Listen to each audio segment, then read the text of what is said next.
Hello, hey guys, and welcome to another episode of Inglês no Rádio. My name is Foster. I'm your English teacher, and I am here with Alexia. Alexia, how you doing? I'm fine. Thanks for asking. What about you? I'm doing great. Thank you. Yay. So this week on the show, we have been talking about TV, different TV shows that we like, the future of TV, and just in general how TV can help you improve your English. And on this week's last episode, we are talking about one of Alexia's favorite shows of all time, Yours as well. which is The Crown. The Crown, The Crown. the story of Britain's royal family. Yes. So, Alexia, season 3 just came out. We watched more or less the entire thing in a week Yes, with my with dad. my dad. What'd you think about it?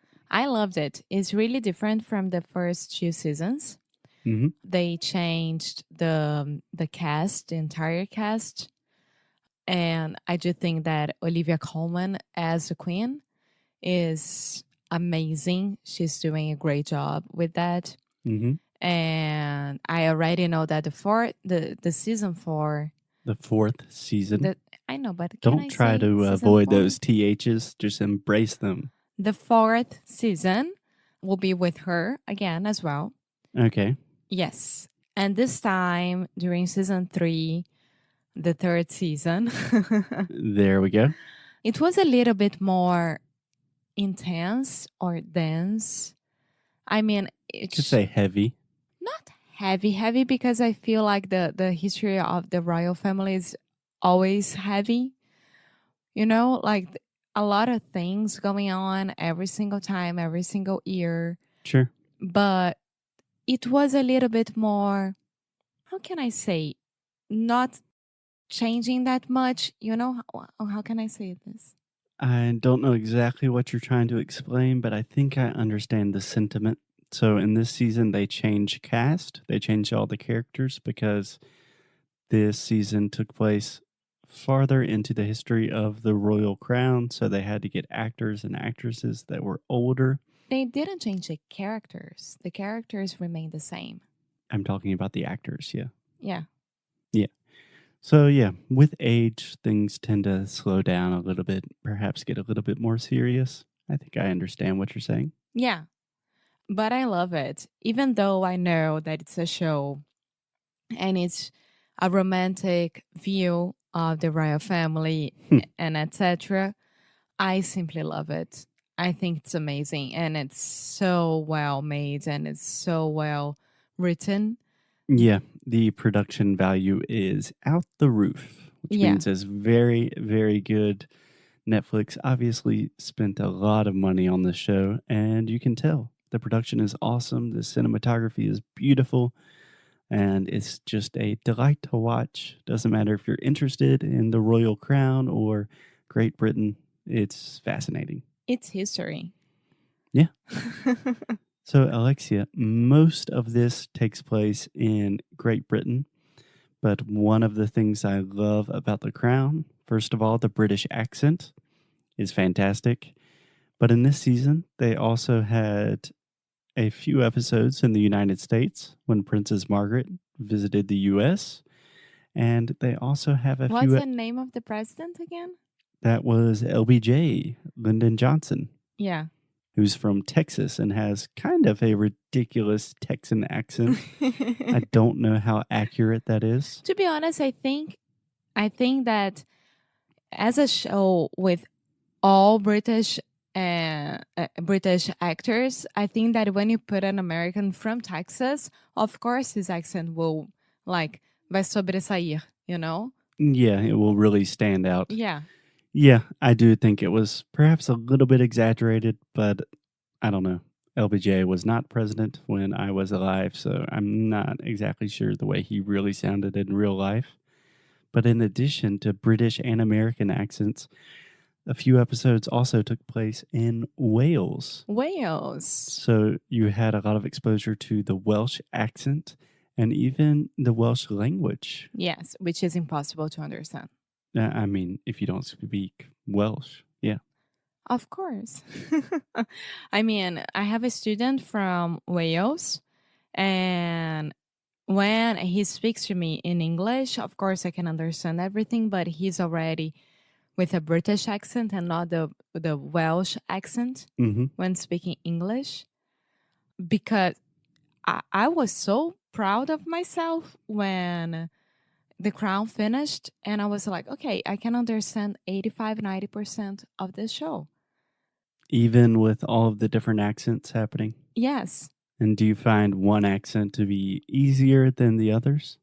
Yes, of course, the British accent is easier than the rest for me. Even the American accent? No, no, no. I'm talking about that side of the world. Comparing with American accent, of course, American accent is easier for me nowadays. Okay, but you don't have too many problems understanding the British accent? Not at all. Maybe at the beginning, when I need to make my listening understand that I am watching a show in British accent. Mm-hmm. I have a delay a little bit with some words and some expressions and the way that they talk, because even the intonation is different. Yeah. Yeah, and this is totally normal. I think it's a really important thing to highlight and point out for our listeners. So, a lot of times, many of our students will say, I tried to watch this movie or series, but I could not understand anything. And I always want to say, give it a chance, because accents, dialects, different pronunciations, there is a learning curve, like you said, a delay. And there is some benefit. I don't know how scientifically true this is, but the more you listen to something, the better you understand the characters and what they're saying, the easier it is to understand the accent. Yes. I have the same thing in Portuguese. For example, if I'm listening to, let's say, for example, a podcast from Portugal, for the first 10 minutes or even the first episode, I'm missing a lot. I really don't know what's going on.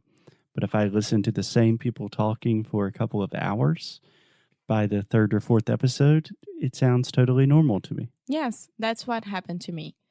Yeah. Of course, that I mean, I was forcing myself as well, because we watch it without subtitles. As you always should. Yes. But maybe if I wasn't with you and I was all by myself, I would be like, okay, I'm gonna watch this episode with subtitles just to see how much I can understand and I'm getting correctly. But I mean, why? Why should I do that? Yeah, and the reason I think that that's a really bad idea and just a bad approach in general is because when you turn subtitles on, all you're doing is measuring how much you understand with reading. So probably you understand, I would say, like 95% of things when you're reading it. But when you're listening to it, those are two completely different skill sets. Yeah. So I see that mistake all the time with our students. And I say, how much are you understanding? And people will say, without subtitles, maybe 50%, with subtitles, 80%. But those are two completely different things. You're reading with one, you're listening with another. What about for you? Did you have any problems watching the show? No, of course, there are words and phrases that I understand but are strange to me that I would never use. And there are a lot of expressions that I just completely did not understand. Yeah. Like, I don't know what the queen wants to say when she says that. But nothing that really was an obstacle to comprehension. No. Yeah. But the best part of the show were The corgis? yeah. Yeah. So the royal family, especially Queen Elizabeth, is a huge fan of Welsh corgis. And I used to have a corgi, so I'm a big corgi lover. Me too. Their cute little butts. Oh, God. Their pointy little ears. Even the King Charles Oh, yeah. that Margaret had. Sorry. That Margaret had. Yes, Margaret had a King Charles Spaniard. I love Also them. adorable dogs. I would have one. Yeah. So So cute. I think it's appropriate that even when we're talking about Netflix and the royal family, somehow we end the episode talking about dogs. That's fine for me. So our next show, no, not next movie, Netflix movie that we are gonna watch is gonna be with your dad. It's The Irishman. Oh, yeah. My dad really wants to watch Me The too. Irishman. I believe it's a Scorsese series. You say Scorsese, not Scorsese? It's not Scorsese. No, we say Martin Scorsese. Scorsese. Anyway. And Al Pacino and Robert De Niro. Robert De Niro, Joe Pesci. It So is hard a to lot. say. Robert De Niro. Robert De Niro. I know, but it's so hard. Try it one more time. Robert De Niro. De Niro. Correct. Awesome. Robert De Niro. Niro. So we will report back with that. Until then, if you are interested in movies, series, that kind of thing, really try to get out of your comfort zone, watch things without subtitles, be exposed to different accents and different people speaking in different ways.